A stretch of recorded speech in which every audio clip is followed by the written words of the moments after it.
നമസ്കാരം. ഞാനിപ്പോൾ നിൽക്കുന്നത് നമ്മുടെ നിലമ്പൂരാണ്.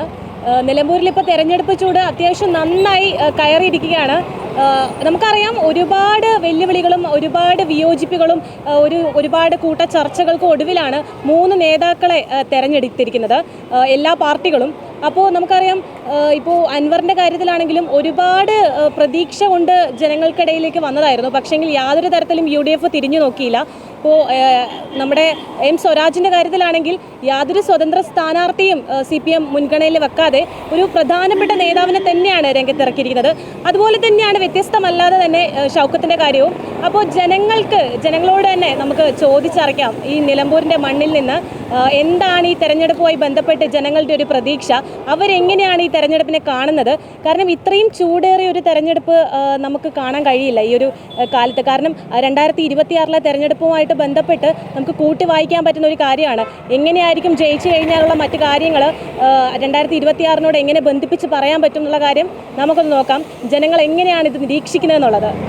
ഇപ്രാവശ്യത്തെ അൻവർ ആയിരിക്കുമോ, അല്ലെങ്കിൽ സ്വരാജ് ആയിരിക്കുമോ, അല്ലെങ്കിൽ നമ്മുടെ ഷൗക്കത്തായിരിക്കുമോ ജയിക്കുക?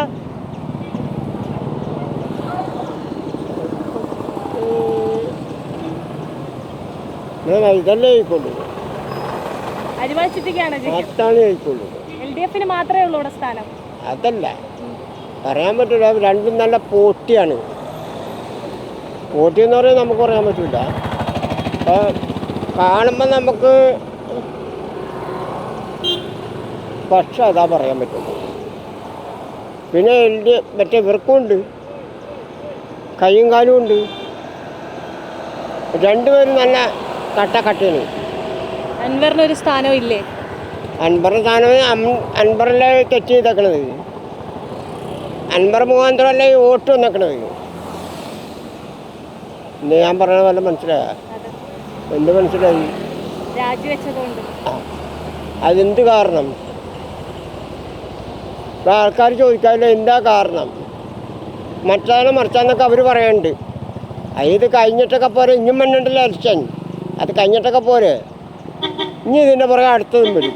ഈ കോടാനകോടി രൂപ പോണല്ലേ, ആരുടെ പൈസ?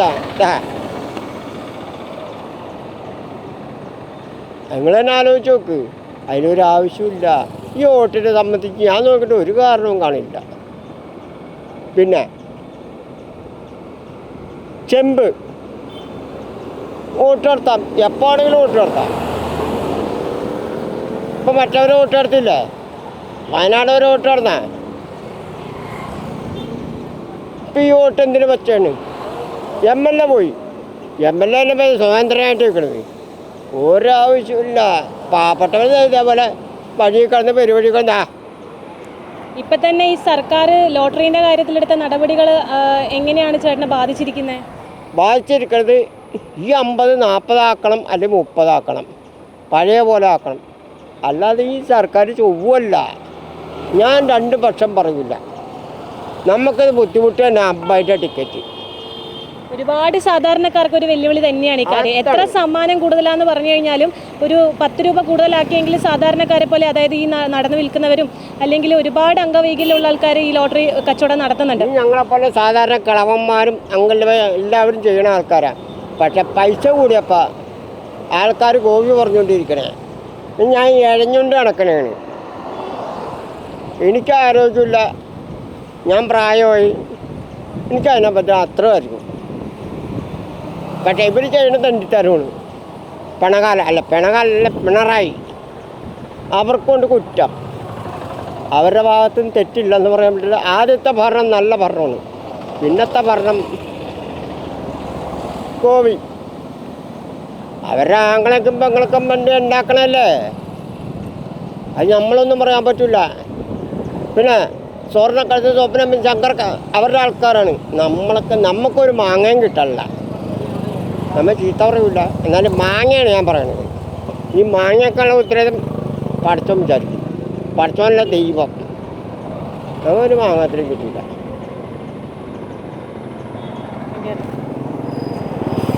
ഒരു സാധാരണ ജനപ്രതിനിധി അല്ലെങ്കിൽ ഒരു സാധാരണ ഒരു മനുഷ്യൻ എന്നുള്ള രീതിക്ക് ചേട്ടൻ്റെ വികാരം നമുക്ക് മനസ്സിലാവും. കാരണം ലോട്ടറീൻ്റെ ഒരുപാട് പ്രശ്നങ്ങൾ ഇപ്പോൾ നടന്നുകൊണ്ടിരിക്കുന്നുണ്ട്. ഈ കളവിനെ കൊണ്ട് ഇത്രയും കാലം ഞാൻ ഇവിടെ കിടന്നിട്ട് എനിക്കൊരു മാങ്ങ കിട്ടിയിട്ടില്ല. ഇവരെ കൊണ്ട് ഇവിടെ വന്നു പോയി 3 ദിവസം ഇവിടെ താമസിച്ചു. കണ്ണ് കണ്ടിട്ട് എവിടെ കാണണ്, ഒരു കാഴ്ചയില്ല. കണ്ണ് കണ്ടെങ്കിലല്ലേ കാണുള്ളൂ. ഇപ്പം ഞാൻ നിങ്ങളെ കാണുന്നുണ്ട്, നിങ്ങളെന്നെ കാണണ്ട. ചെമ്പ് കയ്യിലുണ്ടെങ്കിൽ ഇവരുടെ മരുമോനും മരുമക്കളും കയറ്റാൻ ഞങ്ങൾ. ഞാൻ ആരെയും തെറ്റുപാടില്ല, ഞാൻ ഇതിൻ്റെ ആളുമല്ല, ഒന്നിൻ്റെ ആളുമല്ല. ഞാൻ ആര് ചോദിച്ചാലും എനിക്കൊരു ഗുണവുമില്ല. എൻ്റെ വീട്ടിൽ ഒരു 4 മഴ പെയ്താൽ എൻ്റെ വീടിൻ്റെ ഇറത്തി വെള്ളവും. പഞ്ചായത്ത് സഹായിക്കാറില്ല, ഇവരെ കൊണ്ട് സഹായമില്ല. കരക്കാരെ കൊണ്ട് പോസ്റ്റ് ഇടിച്ചിട്ടാണ് ഞാൻ അപ്പുറം ഇപ്പുറം കിടക്കണത്. ഇവിടെ പണ്ട് വല്ല ഗുണമുണ്ടോ? വെള്ളം കയറിയിട്ട് ഒരു ഗുണവും കിട്ടിയിട്ടില്ല. പിന്നെ ഞാൻ ആരോടാ? കരക്കാർ സഹായിച്ച്, ഞാൻ പിന്നെ ആരോടാ പറയണ്ടേ? ഒരു ബിൽഡിങ് വെച്ച് മറ്റത് വെച്ച്, ഏത് ബിൽഡിങ്? എനിക്കൊരു ബിൽഡിങ്ങും കിട്ടിയിട്ടില്ല. പണിയെടുക്കാൻ ജീവിക്കാം, അത്രേ ഉള്ളൂ. അല്ലാതെ എനിക്കൊരു ഗുണമില്ല. കേൾക്കണ്ട ഞാൻ പറഞ്ഞ വല്ല മനസ്സിലാവണ്ട. എന്ത് മനസ്സിലായി? നിങ്ങളെ കൊണ്ട് ചെയ്യാൻ പറ്റും എന്നെ? ഒരു പാവപ്പെട്ടവരെ ഒരിക്കലും കാര്യം നമുക്ക് ഇത് എല്ലാ ജനങ്ങളിലേക്ക് എത്തിക്കാന്നുള്ളത്, അല്ലെങ്കിൽ മേലധികാരിയുടെ അടുത്ത് ഒരു കാണിക്കാന്നുള്ളതല്ലേ നമുക്ക് ചെയ്യാൻ പറ്റുന്നത്. ആരെ കാണിക്കാൻ?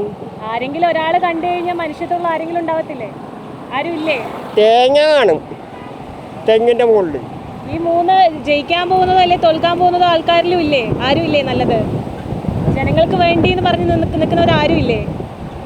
പോക്കറ്റ് എന്ന് പറയുമ്പോൾ ചില്ലറ താഴ്ത്തു വീണേ, ഈ പോക്കറ്റ് നിറയൂലേ, അത് താഴ്ത്തു വീണ. അപ്പം അവർ ഗുണമായി. അവർക്ക്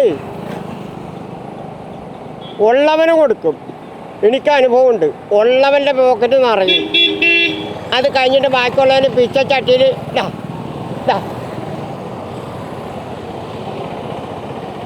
ഇപ്പോഴും ഞാൻ അധ്വാനിച്ചതിന് ഒരാളുടെ ഇത് വീട് മേടിക്കണില്ല. അറിയാമോ? ഇന്നും അന്നും 70 വയസ്സായി, ഇന്നും അന്നും ഒരു വീട് ഞാൻ ചോദിക്കില്ല. എന്താണ്? ഞാൻ അധ്വാനിക്കുന്നുണ്ട്. പക്ഷേ പഞ്ചായത്തിൽ ചെല്ലുമ്പോൾ പറയും നോക്കട്ടെ മറ്റാണ് മറിച്ചാണ്. എവിടെ? ഉള്ളവന് 2 ട്രിപ്പ് സ്ഥലവും കൊടുത്ത് വീടും വെച്ച് കൊടുത്തു.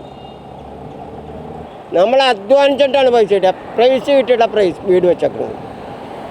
അല്ല ഒരു മാങ്ങയും കിട്ടിയിട്ടില്ല. പറയേണ്ട സ്വഭാവം വേറെയാണ്. അതല്ല, നിങ്ങളോട് പറയാൻ പറ്റില്ല. തെരഞ്ഞെടുപ്പിൻ്റെ ഒരു തീയതി അടുത്ത് വന്നിരിക്കുകയാണ്. അതോടൊപ്പം തന്നെ നമുക്ക് ഫലത്തിലൂടെ നമുക്കറിയാം എന്താണ് കൃത്യമായിട്ടുള്ള ഒരു നിലമ്പൂരിൻ്റെ ഒരു തുടിപ്പ് എന്താണ്, ആർക്കാണ് നിലമ്പൂരിൻ്റെ പൾസ് കൈമാറിയിരിക്കുന്നത് എന്നുള്ളത് നമുക്ക് വരും ദിവസങ്ങളിൽ പൂർണ്ണമായും നമുക്ക് മനസ്സിലാക്കാൻ സാധിക്കും എന്താണ് ഇവിടുത്തെ ഒരു ഫലം എന്നുള്ളത്.